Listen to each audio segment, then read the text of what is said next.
Diaz had a day to remember. So too Alisson with a clean sheet. And here they both are. Guys, well played, Luis. I'll keep the question simple, and I think, Ali, you're going to be on translator duty. What does it mean to have given such a big performance in such a big game? ¿Qué significa? ¿Compreendeu, não?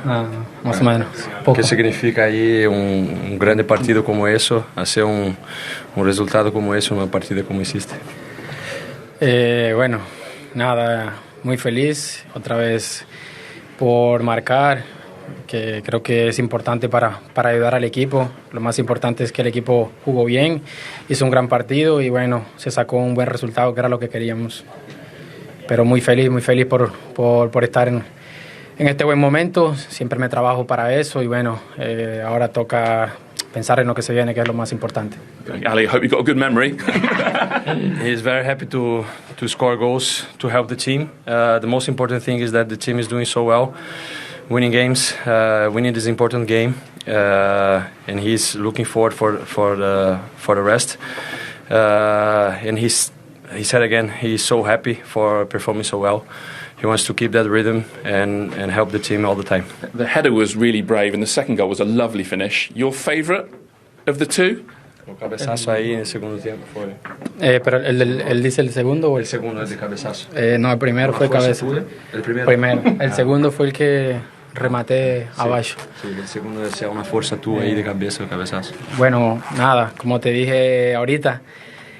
Muy feliz, siempre trato de llegar a esas posiciones, de tratar de ayudar al equipo, marcando goles, asistiendo. Para nosotros los delanteros siempre va a ser importante, entonces estoy muy contento. Seguiré trabajando igual, seguiré trabajando tranquilo, con los pies sobre la tierra y bueno, estar muy concentrado para lo que se viene. Again, he's very happy. It's what we strikers have to do. Score goals, giving assists. What he's going to do is keep working in a humble way, working hard to keep helping the team and to achieve our goals. And Ali, one for you, if I can. I mean, you loved Jurgen Klopp as a man and a manager, but it started so well, so fast under Arne. Why do you think it's begun so well? Yeah, you are right. I love him. I will still love for the rest of my life. He knows that. But I think the determination, of course, the quality of the manager, the way he works, the things that he demands the team. But the answer we are giving on the pitch, he's been so good. Like the effort of all the players, everybody, Lucho, all the strikers, they are working their socks off to help us defending.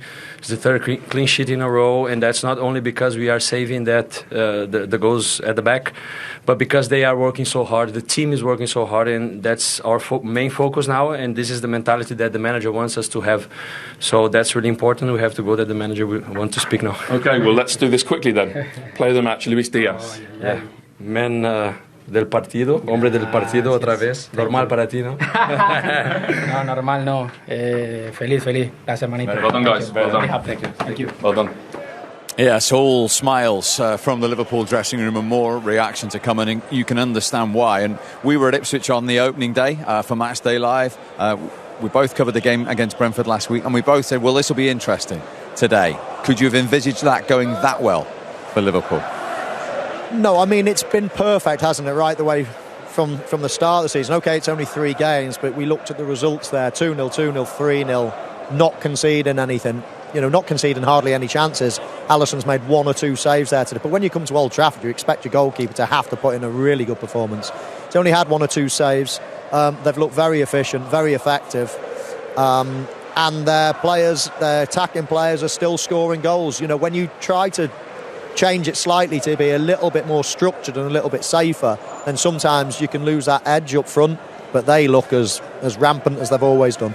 And I think what put into perspective, where we were sitting, we saw Núñez and Gakpo warm up in front of us and come on. Chiesa was sitting behind us, and Liverpool have 6 when they're fit forwards, going for 3 places. I was just exactly what I was thinking of. When you see the squad, the first 11 was brilliant, and that was probably their easiest game out of the 3 they've had. And then we saw the subs warm up, go past it. I thought, wow, this is a proper squad of players, and I think he's been quite fortunate to walk into that. Of course, he's got to put his own stamp on it, and I'm sure he will do. And we've seen the first 3 games. They've looked defensively better, although they did concede a couple of chances. I think Xerxes had a couple of chances where he could have scored. The keeper did make a save. But on the whole, it was a real dominant performance from Liverpool. We talk about the 6 forwards they've got. They've also got 5 brilliant midfield players. You think of Curtis Jones, who's not here today, Harvey Elliott, who can come into that. But I think he really likes them 3. If you know, in the game, he didn't change them 3. It was all the forwards, it was the right back, it was the left back. So, but there's a real dominance about that Liverpool squad. They could really challenge for that title this year. Do you know what? Do you think that even 3 games in, yeah? 3 games in, yeah. Well, look at it. Before the ball had been kicked, I thought Arsenal might be their year to give City a real go and possibly go on to win it. But after watching the first 3 games, I think Liverpool could go past Arsenal. And they were up there for a long part of the season last year. They only fell away the last few games. But if they keep that squad together, if they keep the majority of that fit, I think that's a team that can challenge City without a shadow of a doubt. What do you think? I agree. I think Pep Guardiola, if you asked him now who's your biggest danger, it'd be a toss-up between, I think at the start of the season, you think Liverpool now? Yeah, I think at the start of the season he might have said Arsenal, because you know what you're going to get. Same manager, same players. They've added 1 or 2. You knew what you're going to get. There was a little bit of what's going to happen at Liverpool. New manager, is it going to be a totally new style? Are they going to take a while to adapt? All these questions. Of course, the one good thing from Liverpool's point of view is they kept the squad. There was hardly any outgoings. Okay, no incomings as well, hardly. But it was still a structured, and he was walking into a squad that's absolutely in the guts of their careers. All the big players are at the absolute peak of their powers. So, but there were questions. But having seen 3 games, I don't want to get ahead of myself, but after 3 games, you look at that and think, wow, it's going to take a special team to stop them. They've just swatted Manchester United aside. That team from Manchester United, okay, didn't play well in it, but Liverpool didn't let them play well. It wasn't an injury-ravaged team at all. It was a good Manchester United team on paper. That was minimum of fuss, swatted aside. Yeah, you'd have to say, apart from Højlund, that's United's strongest. Luke Shaw, yeah. Luke Shaw, yeah. Maybe Euro, but not far away. It's not. Yeah, Euro as well. Yeah, a young kid. We're really not sure what we're gonna get with them. I think the back 5 could be okay, but I still think in front of that we are going to be short. You see the area of the pitch. 3 goals today were 3 mistakes by midfield players, really. And again, the attacking third was just nowhere near the likes of what we've seen today from Liverpool. Marcus Rashford, his confidence is shot to pieces when he should be taking people on. He's turning back, and it's not like him. Garnacho's still young. We still got to give him time, and obviously the young lads settle in. He's going to take a bit of time. I think the biggest thing I noticed from being pitch side and actually looking at the players, Liverpool look fitter, they look more athletic, but they also have more quality. I think that was a concern. I think the likes of Mainu might take a bit of time to get going. I thought Bruno Fernandes looks a bit sluggish. Xerxes, obviously in his game, hasn't played, and that was a big thing that struck me. Now we're only early in the season, but they're things that would worry you. Are the team working hard enough behind the scenes to be as fit as they should be? They just didn't look fit enough to me. They've had that many injuries, and it must be playing in their mind as well, mustn't they? They've had so many injuries over the last couple of seasons under Ten Hag, and that's another problem. And then if you start second guessing yourself, shall we train? Should we go a little bit easier? But no such problems for Liverpool. Sorry, Michael was going to say as well, they keep bringing centre halves off. Now, if you've got a centre half who can't get through a game, that's a big concern. That tells me they're not fit enough.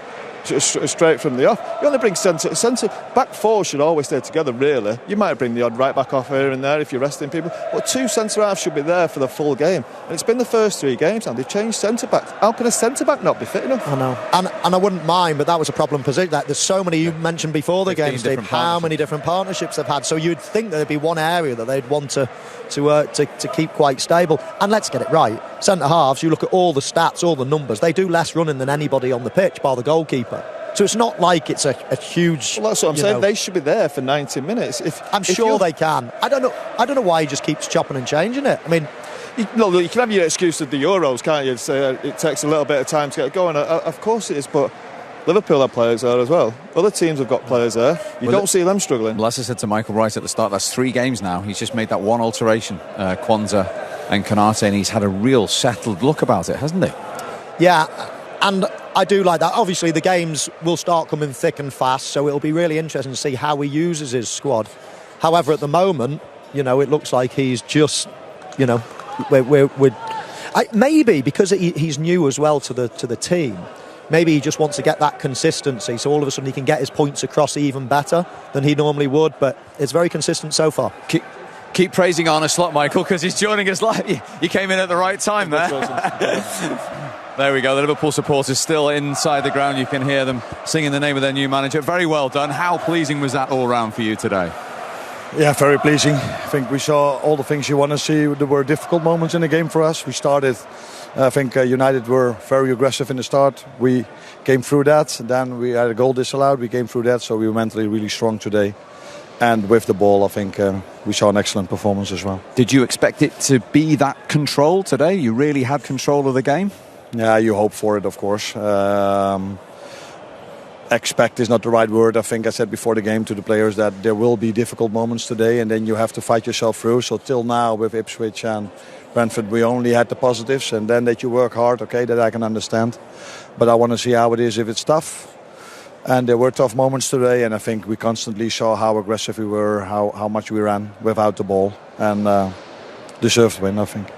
Arne, congratulations. I was just wondering, the 3 goals that Liverpool scored today, all from pressure that you caused mistakes in the midfield. Was that a specific target from you today, or is that just how you like your team play, winning the ball in midfield and breaking quick? Yeah, I think the way Liverpool likes to play in general, and I'm the same like this. So we want to press high as we can.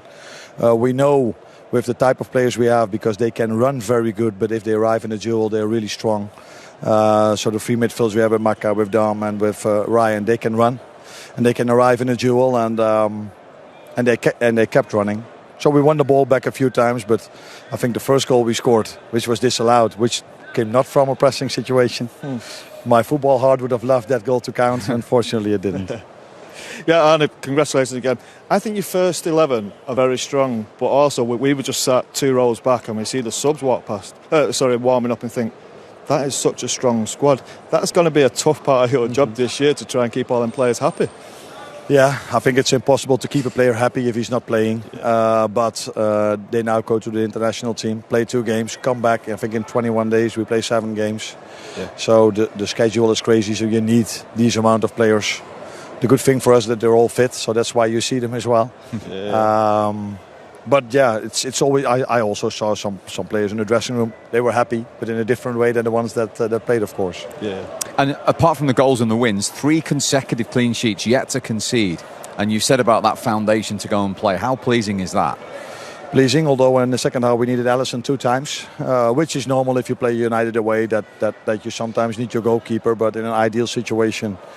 He's only there to play out from the back. But we needed him 2 times, and in those moments the game can change. We all know they better than me how things can change over here if they would have scored a goal. But it was good to see that in the end we kept control over the game, and yeah, I said it before, deserved a win. You talked about the experience of this fixture. We saw you with those Liverpool supporters that are still here, singing your name, celebrating with them at the end. What did that feel like, this 3rd game in, to come here and win like that at Old Trafford as Liverpool manager? Yeah, it's a big win. So the moment you think about this is in the end phase of the game, where you feel like, okay, with 5 minutes to go, I don't think they can score 3 anymore. So that's the moment where you start to realize, okay, this has been a special start. But with this special start also comes the responsibility for us to be ready if they come back from an international break. Well, they're singing your song again, so you're a popular man at the moment. Very well done today, and we really appreciate you joining us. Thank you, Arne. Well done. Arne Slot for you live, match day live on the road with the Liverpool manager. And, I mean, he's in dreamland, isn't he? He couldn't have envisaged a better start to succeed Jurgen Klopp. Yeah, class act, isn't he? He's cool, calculated. You know, he looks like a leader of men. You know, he just got that air about him when he stands on the side of the pitch. You look at him and think, yeah, no messing with him. He just looks like he's got a clear plan of what to do, how to treat people and what to do with this team. He's not fiddled about with it too much yet, as we mentioned, and it was interesting that he said lots of games coming thick and fast after. So it will be interesting to see if he starts rotating his squad after the international break. But so far, it's pretty much perfect, isn't it? 10 out of 10. And I've heard people say, well, he's so lucky to have that squad and the players and their age they're at. But to follow a personality like Jurgen Klopp, we just heard Alisson talking about him, that I love him, I always will. To come in, that isn't necessarily a straightforward manoeuvre in the first 2 or 3 games, is it? No, it's not, because obviously Klopp was so popular with the team, wasn't he? I think what I like about this man, as Michael said, he's got a great way. He doesn't get emotional.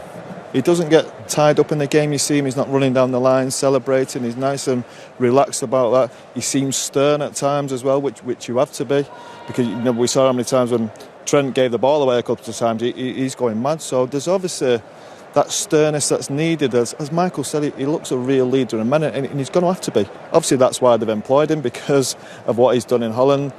And I just like the way he goes about his business. He's really cool, really happy with his team at this moment in time. Now there will be different tests, of course. When he's saying no, it's busy. Saying wait till he gets to Christmas time over it. It's going to be difficult. So, but he looks like he's got the charisma to do it in a different way to Jurgen Klopp, I suppose. Jurgen Klopp was a different character, the heavy metal style that we was used to. He looks a little bit more relaxed about his game, and he seems to be very cool about what's going on. You have to say he's made a fantastic start. That is the Liverpool manager live for you here at Matchday Live on the road at Old Trafford. What a day for him and his team. The other side of the story is back-to-back defeats, of course, for Manchester United. Here is their captain, Bruno Fernandes. Well, Bruno, obviously it's a day that's not gone to plan at all. Why has it gone the way that it did? Obviously they were in the front foot. I think we start really well the game. We got some chances. We have to be more clinical. We had this in the first game. We made the first two chances we had against Fulham. Also, we need to be more clinical. They were clinical. They knew how to make sure that they get into the spaces we let free for them, and that's it. For you, it's not about picking out individuals or teammates, but did it feel like the goals were self-inflicted today, their goals? The goals are always self-inflicted, either way you want or not. Every goal, most of the times, is you need to commit a mistake for give them the goal. But it's not about that. It's more than that. So we don't have to be here pointing fingers to everyone and saying that you should have done better, you should have done this, you should have done that. It's not going to help us now. So it's not the point. And when you say it was more than that, it was more than individuals, what would you say it was? No. What I mean is, like, when you concede a goal, you can't just point at one mistake. There's usually more than one. Yeah, it's more than that, and obviously we can say that if you lose the ball there in the middle and everything, but what's the point now saying that Casemiro lost the ball, Kobe lost the ball? We're gonna lose the ball if we want to take risks. They lost the ball because they wanted to be on the ball. They were brave. They have to do better in that moment. Of course they have, as everyone else has to do better in many moments. But it's part of football. They huge players for us, and so don't make it individual. That. Yeah, and what's your role as captain when a guy's made a mistake or had a bad day? How do you help them? Cas is it's more experienced than me, so I don't need to tell him anything. He knows what football is about, and he knows that he's gonna get something now after the game and everything, but he played for the two best clubs in the world, so he's used to that. So it's not going to be never a problem for him to deal with that. And Kobe is an excellent kid that works a lot, works hard, wants to be on the ball. He's really brave. So I want him to be more times on the ball. I want him to try more and do this kind of plays, because it's part of his game and he's strong. So I don't want them to stop and now thinking about the mistake or something. They don't need. They're huge players for us, and they will keep being. There's been some positivity, I think, around the club. First couple of weeks, I know you lost to Brighton, but also what the club had done in the transfer market. Is the problem with today, did it feel quite a lot like some of the bad days last season? No, we don't have to look at the past and think that every time that something happens, it's for something that we did bad in the past, so it's coming to happen the same again. We just have to make it different. That's it. We lost the game. Congratulations to Liverpool. They were more clinical than us. I think I don't like to talk about stats, but the game was tight. But at the end of the day, is who scored more goals that wins the game. So they did it. They win the game. Congratulations to them. They were better than us in that aspect, and we have to carry on and understand what we can do better. That's the Manchester United captain, Bruno Fernandes. We have been joined by the godfather of Premier League goalkeepers, Peter Schmeichel, who was watching not too far away from us. Good to see you. Good to see you too. I wish I didn't have to do this. You were hoping to be standing here in different circumstances. Yes, how absolutely. difficult a watch was that for you? That was a really, really hard watch. I mean, Bruno says a lot of things there, where I'm like, that's not the game that I watched. I don't think it was a tight game. I think Liverpool dominated from the very first second. When you're in the stand and watching the game, and not watching, we watch a lot of games on TV, you don't really see everything that goes on. What really struck me today was how divided Manchester United is as a team. So at any given point, there's this massive gap in the middle of the park where you've got 4 players always stood up front, and then you got the rest trying to defend. At this level, against teams like Liverpool, that's not good enough. That simply is not good enough. I won't accuse anybody of being lazy, but maybe just not informed enough for what their jobs are on the team. But that was really disappointing. Knowing their role, you mean? Exactly. So on the flip side of that, every time Liverpool lost the ball, you see everyone trying to chase the ball and win it back. And they win it back within 5-6 seconds. And that's not once in a while, it's every single time. When Manchester United lost the ball, nothing happened. Liverpool were allowed to play it. Why is that then? I think it's down to midfield players not playing the position properly. The amount of time the middle of that pitch is vacated is ridiculous. You saw every time they lost the ball. Well, not every time, but 3 times, 3 goals, all from midfield areas. Kobe Man, who's deep, loses the ball. Collier, as a young kid, you've got to give him a chance, obviously.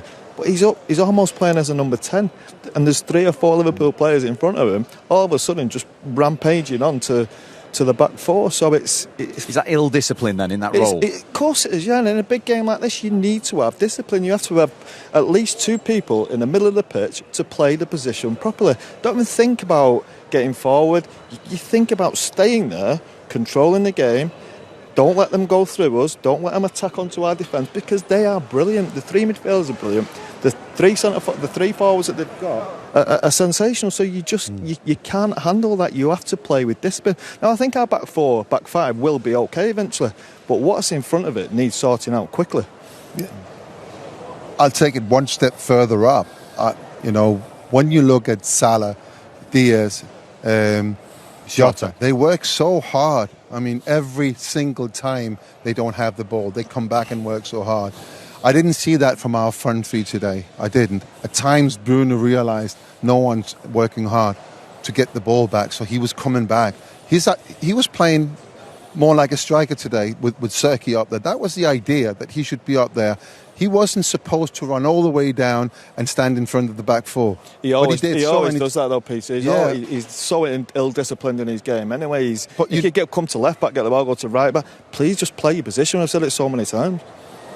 But we're used to having white players working back, doubling up with the full-backs, making sure that those spaces are covered. It was far too easy for Liverpool today because Rashford's not running back, Garnacho's not running back too much. And when Garnacho was running back, it was kind of like sort of half-hearted, not really doing the right run. I'm a little bit not shocked, but I'm surprised at how it was today, sitting in the stand and having watched the previous games on TV where you don't see everything.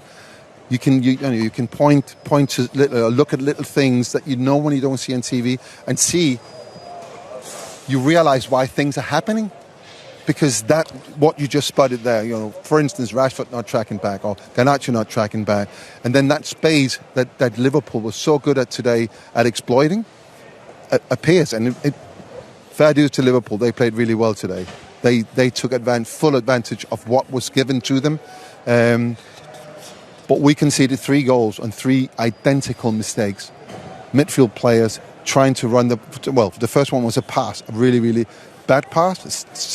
The next 2 was exactly the same. Midfield players trying to run the ball up. And then when they lost the ball, everybody just stood still.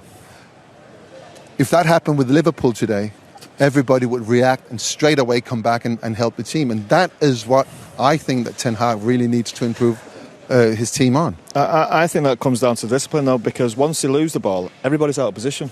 Now we all know, look, midfield is a big part of the game. You have to link with your forwards, you have to link with your defence, and the midfield is just wrong. It's just so vacant in there. They do not play the position well enough.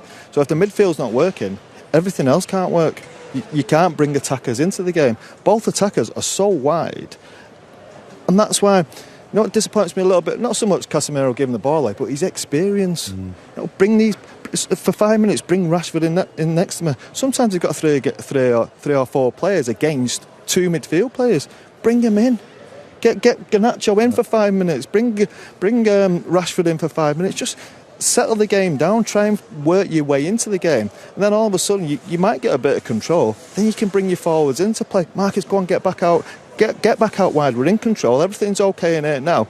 We can bring the forward player into the game. And on the other hand, when you're in the wrong positions, like we say, the deep midfield player losing the ball, all of a sudden you're onto back four because the other midfield player gone up the pitch when you're not in control of the game, and it just leaves a big space right through the middle of you. And then all of a sudden, decent defenders look bad defenders because they're not being protected. Do you? So when I hear Ten Hag talk about his idea, he talks about he's got a plan and there's a structure and there's discipline that you need to have. Do you see that in the team? I just see a team that plays completely without discipline more than anything. Do you see the plan? Do you? At the minute, no. I don't see it. I haven't seen it for a while. And have you seen it at all in a couple of years? I don't understand. No, and I don't understand it. You know, I don't understand. So when it comes to we're 3-0 down. You got a young lad sat there on the bench who has scored a ton of goals for the youth teams. With 3-0 down, why not put him on instead of... He takes Zerkey off. He takes the striker off. Why not give him 10 minutes? What if he scored? What would that do for the next 2 months? For the team, for him? That would give him another option as a manager. Why not try it out? I mean, in our time, obviously, I was a senior player when you went into the team. We had 5 players, young players, at the same time in the team. And sometimes, yes, it didn't work, but only sometimes. But when it works... Slightly different group of players in all fairness. I know, but you need to try it out. If you have him on the bench... Peter, look at the difference in squads today, though. Yeah, you think of that first team, wow, brilliant. Then you look at the bench. Yeah, I know. Then you look at the list, or you turn to the right-hand side, you look at our bench, you think, what's he going to do? What can he do? Now, this is he's into his third season, and we've not got them options still. You know, the first 11 probably still isn't good enough. They've got Højlund, who's probably missing. He's probably the only one that is missing. But you're thinking about going to young kids, as he says, and look, young kids need chances, of course they do, but is today the right place to do it? I don't know, but the squad is just far too light. How can it be like that with the money that's been spent and everything else? I mean, and I listen and I take your points and everything else, but the book ends up having to stop with the manager. It absolutely. If you switch those two managers round and say, right, 6 months, come and watch again, Pete. You fly over, get in the same seat. 6 months, having managed each team, I can pretty much guarantee that Manchester United team will be a different team. I think it'll be a different team, but I still think Liverpool would win. Possibly. What if Ten Hag was managing them? Yeah. That is some sort of that's a good debate. I just think where's this debate gone to? Can I just throw another one in? We saw Manuel Ugarte introduced to the crowd. He wanted to come over and meet Paul as well, which he's going to have to be some player, Steve. Well, my question was, what difference is he going to make? Well, I think he will play the position well. He still was. I think he's 23 now. He's had a few clubs which slightly concerns you, but he does play the position well. I don't think he'll vacate that area as much as have a bit more discipline. A bit more discipline. He'll plug the gaps. I hope that's going to be his role. I don't think he's going to be the greatest of playmakers. I don't think you're looking at a Tony Cruz, but he's going to have to he needs discipline in there. He's obviously seen that already. That Casemiro, okay, not great legs. I don't think Maino as an athlete is that great. He relies on more his manipulation of the ball and his quality on the ball. So Ugarte, he's got to be everything. He's going to have to be some player to make this team better. It's a big job he's got in his hands, and I just can't see it. Just on your point there, he's cost over £42 million since Erik Ten Hag arrived. They're the second biggest spenders behind Chelsea. £540 million. Yeah, Manchester United have spent since Erik Ten Hag took over. I'm just fed up of players. It's always the next player coming in. Oh, the next player coming in, and how many times are we going to stand here and say, oh yeah, another player, are we going to throw another 50 million or 100 million? Oh, that'll plug the gap and now it'll be all right. Listen, viewers that have watched this show for quite a while know my thoughts on it. I mean, I cannot believe that Erik ten Hag has been given another season. I just don't get it. I sort of get it for internal reasons. You know, the new people that have come in, all of a sudden, you know, they get 2 bites of the cherry. Ten Hag was never their pick, so if things go wrong, they can change, and now this is our team now. Whereas if they'd made a change straight away, then all of a sudden the gun is to their head. It's right, well, now, you know, you've got to sink or swim. But, I mean, I still don't. I'd love the lads to tell me, what are Manchester? Are they a front foot pressing team? Are they a counter-attacking team? Are they if somebody asked me, I still, having watched them for 2 and a bit years under Ten Hag, I still have no idea. We need to let Peter go in a moment, so answer that question before you go. I still don't know, if I'm honest. I really don't know. 2 and a bit years. And it's probably one of the most disappointing things is that we've had these opportunities now of, obviously, he comes in, Erik, he comes in with a really, really good reputation. He's allowed to spend a lot of money in, he's bringing Casemiro and Anthony in, which changes the whole club. The structure of the club changes because of that. I think part of the reason that the sale happened was because they had to finance those two players. So from that moment on, the club changed. Then you have somebody coming in, running the club, and there's been opportunities to make those changes, make those really, really big statements saying that these are our standards and we will not tolerate any less than this.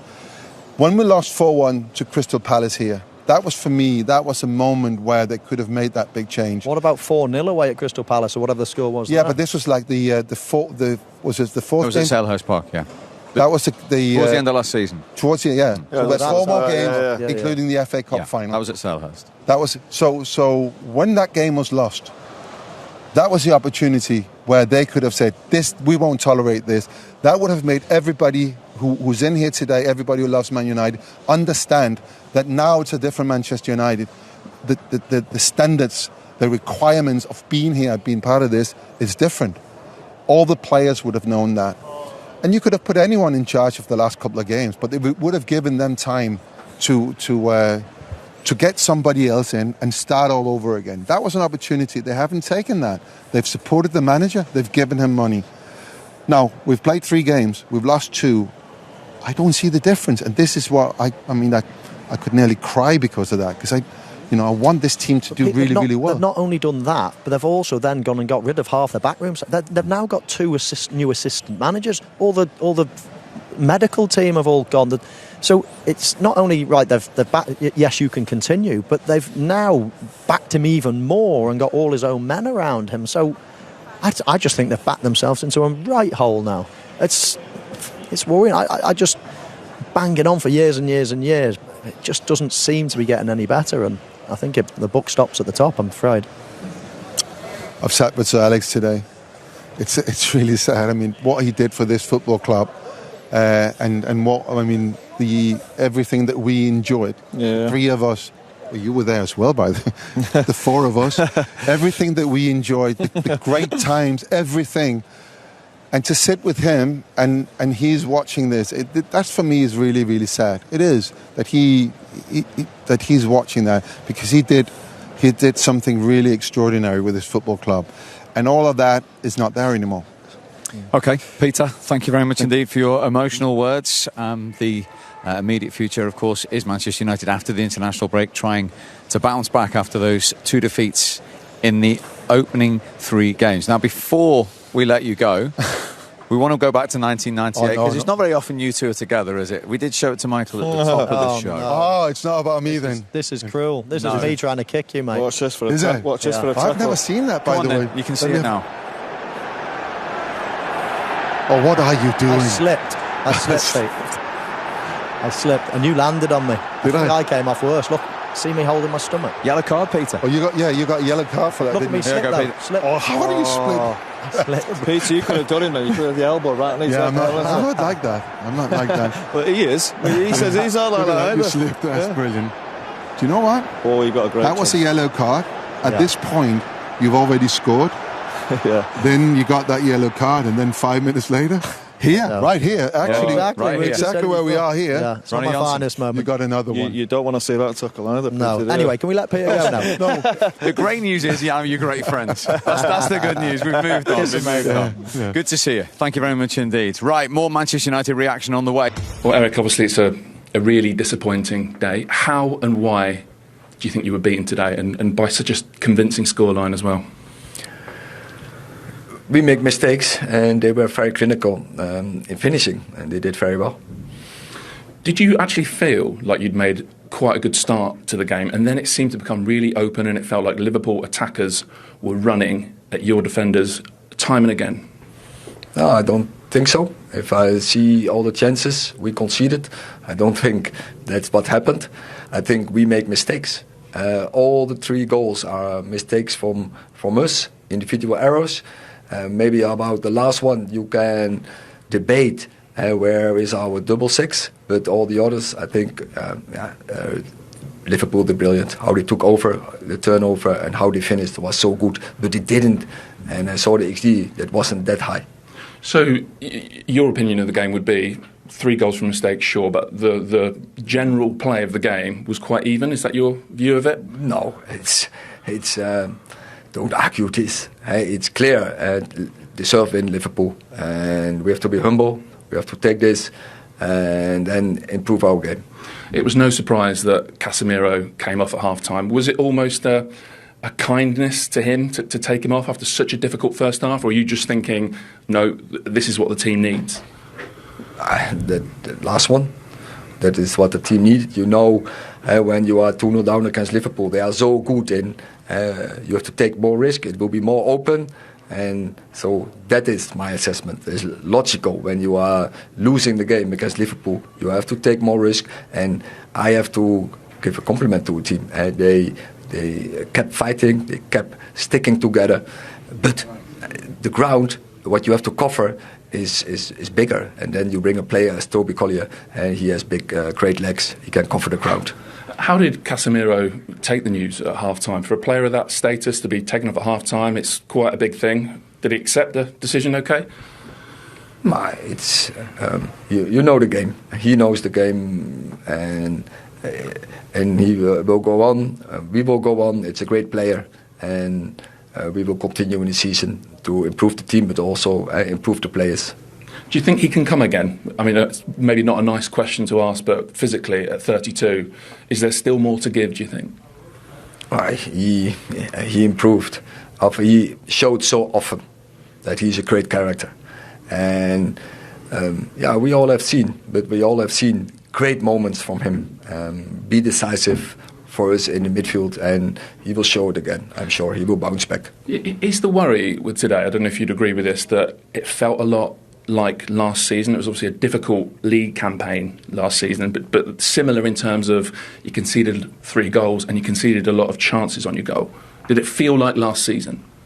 I don't think you are right, but you just say I saw the XG which we conceded. We didn't concede so many goals, and no, I don't have the feeling that we are in the same pattern because I didn't see it. I think it was sometimes open, but we took risk. And I think I have seen some good things, but I don't want to talk about this after a defeat from 3-0 against Liverpool. Well done, Liverpool. All the compliments. We have to be humble and we have to improve our team. I know you just said you don't want to talk about it, but there did feel like a bit of positivity going into today, particularly what you'd done in the transfer window. A couple of performances. I know you lost at Brighton, but does this sort of take away that feeling of positivity? Is that the worry that it sort of sets the tone? No, not for me. I know many games to play, and I know where we will be in the end of the season. And many games, many leagues, and we will go for trophies, and that will stand. I was interested to hear you say in the week that you feel like it's, beginning. I think you said beginning of a life cycle, still a team in transition. It's obviously the start of your 3rd year now. How long will this transition take, Erik, do you think? But in the 2 years, we took 2 presses. And also in the end of the season, we will see where we are. And but still, we have to fresh up the dressing room, and we bring new players in. Today, first start, of Matthijs de Ligt, first start of Joshua Zirkzee. We still some players not available. First start also this season for Garnacho. The opponent is probably a little bit further in certain areas, but we will catch up and we will come back. So while we all focus on the result, you see good things behind the result.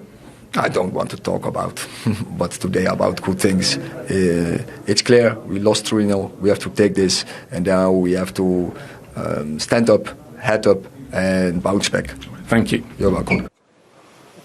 Well, some interesting thoughts there from Erik ten Hag. A lot about Casemiro. Some reports, I'm told, on social media that Casemiro left this stadium during the second half. Erik ten Hag has since said in his press conference, I believe, that didn't happen. But either way, for someone who's won 5 Champions Leagues, to be playing Liverpool at home and to be taken off at half-time, can you try and put yourself in his shoes at that stature of player today? Yeah, look, it's difficult for him to take. Of course it is, and he will be angry. He'll be angry at his performance more than anything. And we've all been there. We've all had terrible halves of football, and you get taken off half time. It's difficult to recover. But as you said, 5 Champions League. He's got great experience. Been in the best team in the world, probably Real Madrid for some time. So, look, he'll bounce back. He needs help around him. If he's going to be playing in this team now, might be that man. But as I've said numerous times now, they've got to get the middle of the pitch right, I think, to get everything else in the team right. But I still think there's some way off. And do you know what? I've also said this before. They look fitter, they look stronger. They're obviously better, they're obviously more quality. And this game, it feels like it came too early for Man United. You know, if you get to November time, now look, there's every chance the same thing could happen because of the quality they've got. But I just think it came a little bit early. And I keep going on about the middle of the pitch being, Michael might disagree, I don't know, being such an important area. Look at Liverpool's team. The manager didn't bring any of their 3 midfield players off, and it just works. It worked perfectly. They've got a great mix. They've got legs. They've got the ability of McAllister on the ball to slow things down when he needs to. And then you've got the squad of players that he's got, the pick of the bench to come on and change it up front if it's not quite working. You've never seen Liverpool exposed there, did you? It's because their midfield players are playing their positions properly. As we've said so many times, losing the ball, and then the other, did he say double six? I think he said, didn't he? Which is so far away from a double six I've ever seen. If I know what a double six is, I'm taking that as 2 holding midfield players. None of them hold. They almost play as number 10s, and once one of them loses possession, like I said before, if it was Casemiro in the first half, Mainoo's up the pitch, nowhere to be seen, in his position where he actually should be. Mainoo loses the ball, and we saw a picture of Collie. Collie's playing almost as a number 10. You can't perform that, because at times you are going to lose the ball. Now look, if Liverpool lost the ball, I'd expect them to be in all in the right position. As Peter said, they go hunting the ball down and they get it back quickly. With United, there's nobody there because there's 4 people stood up the pitch. They really have to work on that middle of the pitch, and I'm sure the manager's hoping this new lad coming in will help with that. And today, losing the ball in that area of the pitch cost them all the goals, which were clinically taken. As Erik ten Hag said, they were all United mistakes. They were, but Scholes, you were talking before, a mistake doesn't have to mean a goal, and that's the problem. If they're all out of position, then they can't even rectify a mistake because there's nobody there to rectify it. But from Liverpool's point of view, absolutely brilliant. You know, they were clinical. That was an amazing ball from Mo Salah on his weak foot, just floated it to the back post. Again here, mistake in the midfield, getting caught on the ball, and this finish, wow. I mean, first time, not an easy finish at all. You're not even facing the goal, and he whipped it into the near corner. I think the goalkeeper gets his angles wrong here because it doesn't really take such an accurate shot from Mo Salah. But again, he gives him the eyes, opens the body up, whips it round his body into the near post, and Liverpool were very clinical. I think, just going back to your point as well on Casemiro, I think the worry for him and the worry for Manchester United, for that matter, is if there was other great players playing, around him and he got dragged off at half-time, you think, OK, this is a 5-time Champions League winner. This is one of the most decorated players in history, and he's getting dragged off for a kid that's never even kicked a ball, making his... Would that be incredibly hard to take if that was you? And there's another kid, basically, that's only just learning about the game playing next year. So it's not like it's a great midfield and you're getting taken out of it. That's pretty damning. And with Ugarte, who we met today briefly, coming in, Is Casemiro the immediate future for Manchester United from the start in a game like this? Possibly not, and I think that there's a time that comes when... Look, he's never had great legs anyway, has he? He's always been a brilliant player of controlling that part of the pitch and playing the position brilliant at Real Madrid. Everything he's not really doing here. Now, I could see him playing with you guys. I suppose they've got to try and shore it up somehow and get that position right. But there are games like this, as you mentioned, Steve. There are some games you can play. Look, you get to 33, 34, 35, you think, I can't play in that. I mean, when it was Manchester City, I thought, no, I just don't involve me in that, because it'll make us a worse team. It'll be too easy to play against. You have to eventually play kids. Well, not so much kids. We have people like Darren Fletcher who play in the middle of the park, Ji-Sung Park, who great legs and get to the ball all the time. But when you look at the bench, there's just not that there. There's not the squad depth to actually do it. Now, they've got the young kid and they bring him on his Premier League debut. Do you know what? He actually did okay. But I think that's the most disappointing thing, squad-wise, is he's into his third year and the squad just isn't strong enough. That's United, but let's just finish. What a start for Slot and for Liverpool. Incredible, yeah. They look efficient, they look assured, and I think it all stems from the manager, Steve. I mean, the way he stands, the way he presents himself, the way he talks. I just think that he's looking like he's got something special. Gentlemen, thank you for your company today. We hope you enjoyed that Matchday Live on the road at Old Trafford. It will be a happy Monday for the Red of Liverpool, not Manchester. From the three of us, see you soon.